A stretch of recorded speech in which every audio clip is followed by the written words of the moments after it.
오늘도 이곳에 함께 모여 하나님께 예배드리고 계신 여러분 모두에게 우리 주님의 은혜와 평화가 넘치시기를 바랍니다. 그동안 이스라엘은 긴 정복 전쟁을 통하여 가나안 땅을 차지하였습니다. 그리고 지금 그 땅을 각 지파들에게 분배하고 있는 중이죠. 요단 동쪽의 땅은 르우벤과 갓과 므낫세 반지파가 분배받았고, 요단 서쪽으로 넘어와서 유다와 에브라임, 므낫세 반지파와 베냐민 지파가 지금까지 땅을 분배받았습니다.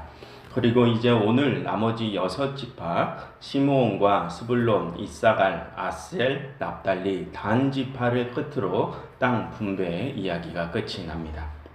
그 긴 여정이 완성되는 오늘 본문을 통해서 우리가 어떠한 모습으로 하나님 앞에 서 있어야 하나님께서 우리에게 약속하신 기업을 우리가 얻을 수 있는지에 대해서 한번 알아보도록 하겠습니다.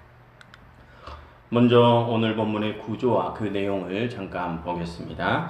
1절부터 9절에서는 시므온 지파가 유다 지파의 영토 안에 자신들의 기업을 분배받습니다. 그리고 10절부터 39절에서는 별다른 특이사항이 없이 스불론과 이사갈과 아셀과 납달리 지파가 분배받은 땅의 지명들만 열거되어 있습니다. 그리고 40절부터 48절에서는 단 지파가 땅을 분배받는 내용이 기록되어 있는데, 그 장면 마지막에 이 단 지파가 나중에 북쪽으로 올라가서 레셈이라고 하는 지역을 차지하게 되었다라는 내용이 특별히 기록되어 있습니다. 죄송합니다. 그리고 마지막으로 49절부터 51절에서는 그동안 이스라엘을 이끌던 지도자 여호수아가 마지막으로 딥낫세라라는 지역을 분배받으면서 오늘의 이야기가 끝이 납니다. 그처럼 오늘 본문에서는 스불론, 이사갈, 아셀, 납달리 지파 이야기에는 별다른 특이사항이 없고, 시므온과 단 지파 그리고 여호수아가 땅을 분배받는 이야기에만 특별한 사항이 기록되어 있습니다. 그래서 오늘은 그 지파들에 대한 이야기를 중심으로 오늘 본문을 살펴보겠습니다. 먼저 1절과 9절을 한번 보시면 시므온 지파가 유다 자손의 땅에 자신들의 기업을 받게 되죠. 그것은 과거 야곱이 자신들의 12아들들에 대하여 했던 복과 저주의 언약 때문이었습니다. 창세기 49장에 가서 보면 과거 야곱이 자신의 죽음을 목전에 앞두고 하나님의 뜻에 따라 자신의 12아들들에게 약속을 했습니다. 그때 야곱은 시므온과 레위가 이스라엘 중에서 흩어지리라 라는 약속을 했었죠. 여러분, 그것은 과거 그 시므온과 레위가 그들의 여동생 디나가 겁탈을 당한 일로 인하여 그 가해자와 그 가해자의 아버지를 살해했기 때문입니다. 그래서 그 죄값으로 하나님께서는 그들을 흩으시겠다 하신 것입니다. 아무튼 그래서 오늘 시므온은 유다 땅 가운데 자신들의 땅을 분배받게 됩니다. 그리고 결국 훗날 분열왕국 시기에 그들은 유다 지파에 흡수되게 되죠. 그처럼 오늘 시므온 지파가 유다 땅 가운데서 자신들의 기업을 받게 되는 일은 과거 하나님께서 야곱을 통하여 약속하셨던 일이 이루어지는 일입니다. 여러분, 하나님께서는 그처럼 당신이 하셨던 약속에 대하여 반드시 이루시는 분입니다. 그 약속이 좋은 쪽으로든 안 좋은 쪽으로든 반드시 그 약속은 이루어지죠. 이 시므온 지파가 유다 땅 가운데서 자신들의 기업을 얻는 장면은 바로 그것을 말해주는 장면입니다. 여러분, 하나님께서는 과거 이스라엘 백성들에게 젖과 꿀이 흐르는 땅을 주시겠다고 약속하셨죠. 하나님께서는 그처럼 당신의 아들을 통하여 이 세상 모든 사람들에게도 당신의 나라를 주실 것을 약속하셨습니다. 그리고 하나님께서는 과거에 이스라엘에게 주신 약속을 이루신 것처럼 이제는 우리에게 주신 그 약속도 반드시 이루실 것입니다. 그러나 여러분, 그렇게 하나님께서 우리에게 주신 그 약속을 반드시 이루실 것이라 할지라도 우리가 하나님께서 주신 그 약속을 거부하면 그 약속은 이루어지지 않습니다. 그 약속은 하나님께서 그 약속에 신실하신 것처럼 우리도 그 약속에 신실해야 이루어지기 때문입니다. 여러분, 이 여호수아서는 이스라엘이 하나님께서 약속해 주신 땅을 얻게 되는 이야기를 하고 있죠. 그런데 그 이야기 중에는 하나님과의 약속에 신실하지 못해서 하나님께서 주신 땅을 잃게 되는 지파에 대한 이야기가 등장합니다. 그 지파가 바로 단 지파이죠. 여러분, 40절부터 48절에 그 단 지파의 영토에 관하여 기록이 되어 있는데요. 그 중에 47절을 보시면 단 자손의 경계가 확장되어 그들이 올라가서 레셈이라는 지역을 점령하여 칼로 치고 차지하였다라고 하죠. 그리고 그곳에 그들이 거주하였다고 합니다. 여러분, 화면에 보시는 것처럼 잘 보실지 모르겠지만 오늘 이 단 지파는 서쪽 해안가 땅을 분배받게 됩니다. 그런데 화면을 보시는 것처럼 화면은 하단에 중하단 왼쪽 부분에 그 동그라미 빨간색으로 동그라미 쳐진 부분이 단 지파의 땅인데요. 그 땅은 블레셋과 접경지에 있는 땅이자 강대한 아모리 족속이 살고 있는 땅입니다.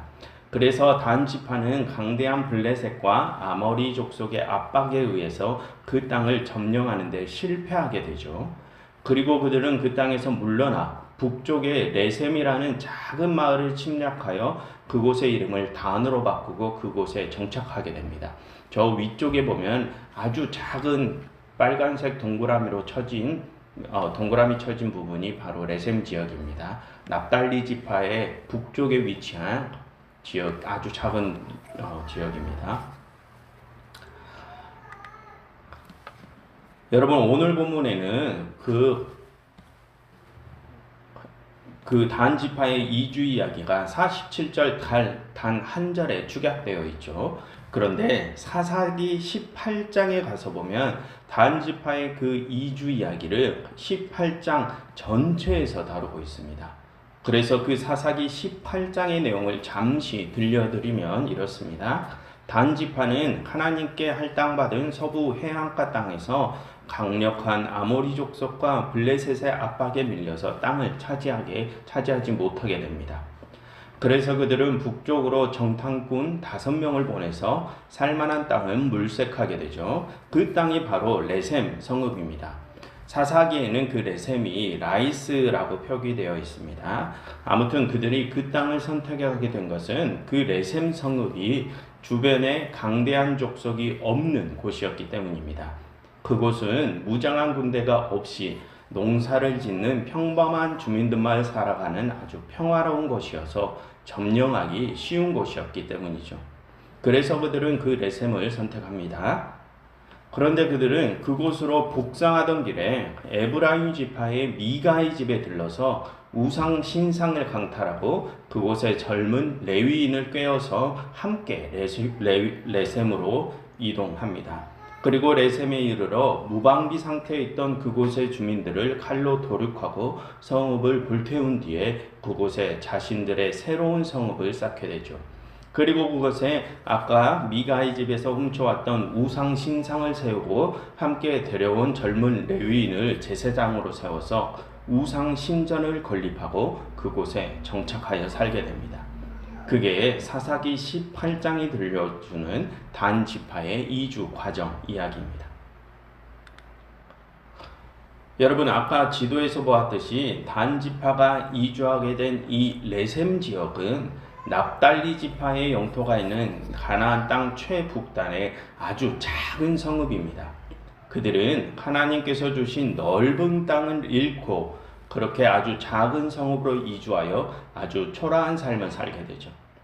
그리고 후에 역대기와 요한계시록을 보면 그 단 지파는 구원받은 이스라엘의 12지파의 목록에서 삭제되게 됩니다.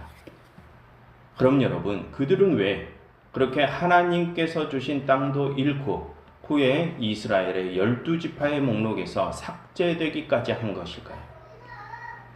우선은 그것 또한 이전에 하나님께서 야곱을 통해 하셨던 약속 때문입니다. 아까 말씀드렸듯이 창세기 49장에는 이 단에 관한 약속도 있는데요. 거기서 단은 하나님께로부터 길섭의 뱀이요 샛길의 독사로다라는 평을 받습니다. 그래서 단이 몰락하게 되는 것이죠. 그럼 여러분, 하나님께서는 그 단 지파에게서 도대체 어떤 모습을 보셨기에 그들을 몰락시키시는 것일까요? 그것에는 세 가지 이유가 있습니다. 먼저 그들은 자신들에게 주어진 하나님의 약속의 땅을 끝까지 지켜내지 못한 죄를 저질렀습니다. 여러분, 그들은 강대한 아모리 족속이 살고 있고 블레셋과 접경한 서부 해안가 땅을 하나님께 분배받았습니다. 그곳이 하나님께서 그들에게 주신 약속의 땅이죠. 그런데 그들은 그곳이 강대한 족속들이 압박해오는 곳이라고 하여 그곳을 너무도 쉽게 포기하고 말았습니다. 여러분, 이전에 하나님께서는 그들에게 내가 너희와 함께할 터이니 너희에게 주어질 땅으로 가서 그곳을 점령하라 하셨죠. 그래서 단 지파 밑에 있는 유다 지파는 자신들에게 주어질 땅에 강대한 아모리 족속과 블레셋 민족이 살아가고 있어도 그곳을 점령하고 자신들의 땅으로 만들었습니다. 하지만 이 단 지파는 다르죠. 그들은 아모리 족속과 블레셋의 압박을 이겨내려 하지 않고 너무도 쉽게 그 땅을 포기하고 말았습니다. 그리고 쉬운 길을 택했죠. 그들은 하나님의 약속을 의지하면서 주어진 거친 환경을 개척하려 하지 않고 북쪽에 점령하기 쉬운 땅을 골라서 그곳으로 이주하려는 편한 길을 택한 것입니다. 여러분, 이전에 슬로봇의 딸들은 자신들에게 주어진 한계에 굴하지 않고 오직 하나님만을 의지하며 자신들에게 주어진 한계를 극복해 나갔죠. 당시 그들은 사회적으로 유산 상속권이 없었지만 그것에 굴하지 않고 약한 자들을 구원하시는 하나님을 신뢰하며 이 세상이 규정해 놓은 그 유산 상속법을 깨뜨렸습니다. 그것은 그녀들이 자신들에게 주어진 환경의 한계를 바라보지 않고 그 뒤에 계신 하나님만을 바라보았다는 증거였습니다. 그랬기에 그녀들은 하나님의 나라를 얻을 수 있게 되었죠. 하지만 오늘 이 단 지파는 자신들의 눈앞에 있는 그 거친 환경 때문에 그 뒤에 계신 하나님을 바라보지 못합니다. 그들은 자신들에게 주어진 거친 환경 때문에 하나님에 대한 신앙을 잃게 된 것이죠. 그랬기에 그들은 하나님께서 주신 땅을 잃고 이스라엘의 12지파의 목록에서 삭제되기까지 한 것입니다. 그리고 그들이 그렇게 몰락하게 된 두 번째 이유는 그들이 하나님이 아니라 우상을 숭배했기 때문입니다. 방금 말씀드린 것처럼 그들은 자신들 눈앞에 닥친 위기에 매몰되어서 하나님에 대한 신앙을 잃었습니다. 그래서 그들은 당장 자신들의 눈앞에 있는 일을 급하게 해결해 줄 우상을 찾습니다. 그들은 미가의 집에서 강탈한 우상 신상을 레셈에 가져와서 우상 신전을 만들고 그 우상들의 자신들의 삶을 의지했죠. 그것이 그들이 몰락하게 된 또 다른 이유입니다. 그리고 그들이 몰락하게 된 마지막 이유는 그들이 하나님의 뜻에 반하는 행위를 했기 때문입니다. 여러분, 하나님께서는 이 세상에서 비천하고 약한 자들을 택하시고 그들에게 복을 더하시는 분이시죠. 하나님이 가장 약한 베냐민에게 다른 형들보다 먼저 땅을 분배하시고 그가 얻은 가장 작은 땅에 당신이 거하실 성소를 예비하신 것처럼 말입니다. 그처럼 하나님께서는 세상에서 비천하고 약한 자들을 택하시고 그들을 소중히 여기십니다. 그러나 이 단 지파는 하나님께서 소중하게 생각하시는 그 연약한 자들을 칼로 도륙하고 그들의 삶의 터전을 불태웁니다. 그들은 하나님의 뜻에 반하여 약자들에 대한 폭력을 휘두르고 약탈을 했죠. 그게 바로 그들이 몰락하게 된 마지막 이유입니다.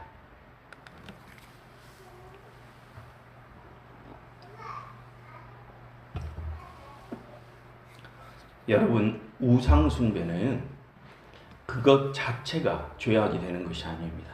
그 우상 숭배가 하나님에 대한 불신앙을 보여주는 것이요, 그 결과 하나님의 뜻에 반하는 행위를 이끌어내기 때문입니다. 여러분, 오늘 이 단 지파가 왜 우상을 훔치고 그것에 무릎을 꿇은 것입니까? 이미 그들이 자신들에게 주어진 거친 환경에 매몰되어 하나님에 대한 신앙을 잃었기 때문입니다. 그래서 자신들의 눈앞에 닥친 문제를 급히 해결해 줄 우상을 찾은 것이죠. 여러분, 나무나 쇠를 깎아서 만든 그 신상들이 무슨 힘이 있겠습니까? 그것들은 아무것도 아닙니다. 그것들에 우리가 100번, 1000번 절한다고 해서 그것들이 정말로 어떤 신비한 힘을 내어서 무슨 문제를 만들어내는 것이 아닙니다. 여기서 문제는 우리의 마음에 있습니다. 우리의 마음이 우리에게 다가온 현실적인 문제들을 해결하기 위해 하나님이 아니라 다른 힘을 원한다는 것이 문제입니다. 그게 우상숭배의 핵심입니다. 그럼 여러분, 우리에게 찾아온 문제들을 우리가 해결하기 위해 우리가 찾게 된 그 다른 힘이란 무엇일까요? 그 다른 힘이란 바로 이 세상의 힘의 논리입니다. 블레셋과 같은 강자들에게는 너무도 쉽게 굴복하면서 레셈 사람들과 같은 약한 자들은 짓밟고 올라서려는 그 힘의 논리, 그게 바로 우상숭배의 핵심입니다. 이 단 지파는 하나님이 아니라 세상의 그 힘의 논리를 받아들였기 때문에 하나님께서 주신 땅을 잃게 되고 이스라엘의 12지파의 목록에서 삭제된 것입니다. 그에 반해 여러분, 이 여호수아서에서는 그렇게 하나님께서 주신 기업을 잃은 단 지파와는 다르게 자신과 자신이 이끄는 모든 이들에게 하나님의 나라를 선물해 준 인물들이 등장합니다. 그들은 바로 갈렙과 여호수아죠. 여러분, 오늘 본문은 땅 분배 이야기의 마지막 장면입니다. 그리고 그 이야기의 끝을 보면 여호수아가 자신의 기업을 받는 장면으로 마무리되죠. 그런데 여러분, 이 땅 분배 이야기의 시작 부분을 또 가서 한번 보시면, 여러분 이번에 14장을 한번 가서 펴보시겠습니까? 14장. 14장의 첫 번째 소제목이 요단 서쪽 기업의 분배라고 기록되어 있죠. 그 앞에 13장에 요단 동쪽 땅을 분배하는 이야기가 나오지만 하나님께서 약속하신 땅, 이 요단 서쪽 땅의 분배 이야기는 그 14장부터 시작됩니다. 그런데 그 서쪽 땅 분배 이야기 시작 부분에서 가장 먼저 하나님께 땅을 분배받은 사람이 누굽니까? 14장의 두 번째 소제목을 보시면 유다 지파 중 갈렙이 가장 먼저 땅을 분배받게 되죠. 그리고 그 뒤로 갈렙이 땅을 분배받은 뒤로 본격적으로 나머지 12지파가 땅을 분배받기 시작합니다. 그처럼 여러분, 이 땅 분배 이야기는 갈렙이 그 시작을 열고 여호수아가 그 마지막을 닫습니다. 그리고 그 갈렙과 여호수아가 땅을 분배받는 이야기 사이에 이스라엘의 각 지파들이 하나님께 땅을 분배받는 이야기가 나오게 되죠. 여러분, 그것은 우연의 일치가 아닙니다. 그것은 하나님 앞에 서 있었던 그 두 사람의 신실함이 이스라엘 백성들이 약속의 땅을 분배받는데 큰 영향을 미쳤음을 보여주는 것입니다. 그 두 사람의 신실함이라는 울타리 안에서 이스라엘의 12지파의 땅 분배가 이루어졌음을 보여주는 것이죠. 그럼 여러분, 그 둘이 하나님 앞에 어떤 신실한 모습으로 서 있었기에 하나님께서는 그들의 그 신실함을 보시고 이스라엘 각 지파들에게 당신의 땅을 선물해 주신 것일까요? 여러분, 이전에 갈렙의 이야기는 이미 살펴보았습니다. 14장에서 갈렙은 다른 모든 지파들이 하나님께서 주실 땅을 점령하러 가길 두려워하고 있을 때, 그리고 주저하고 있을 때, 그때 갈렙은 하나님께 가장 험한 산지를 자신의 기업으로 주라고 요구했습니다.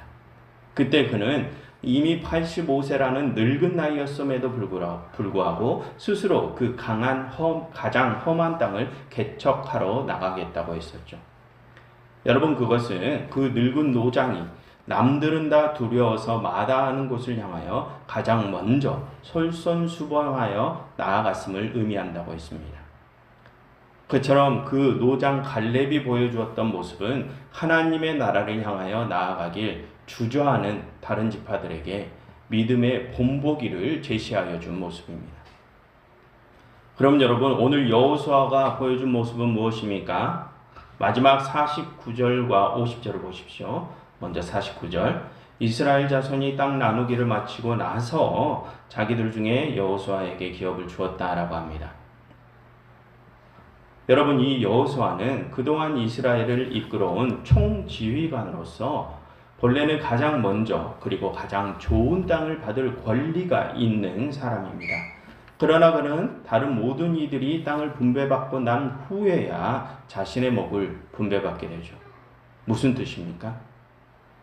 그는 공동체의 유익을 자신의 권리보다 우선시하는 지도자였다라는 뜻입니다. 그리고 50절을 보십시오. 그래서 그가 하나님께 요구한 땅이 어디라고 합니까? 에브라임 산지의 딥낫세라라고 합니다. 그리고 그곳에 성읍을 건설하고 그가 거주했다고 하죠. 여러분, 지금 이 여호수아가 요구한 그 딥낫세라라는 지역은 이전에 갈렙이 하나님께 요구했던 땅인 헤브론처럼 험한 산지입니다.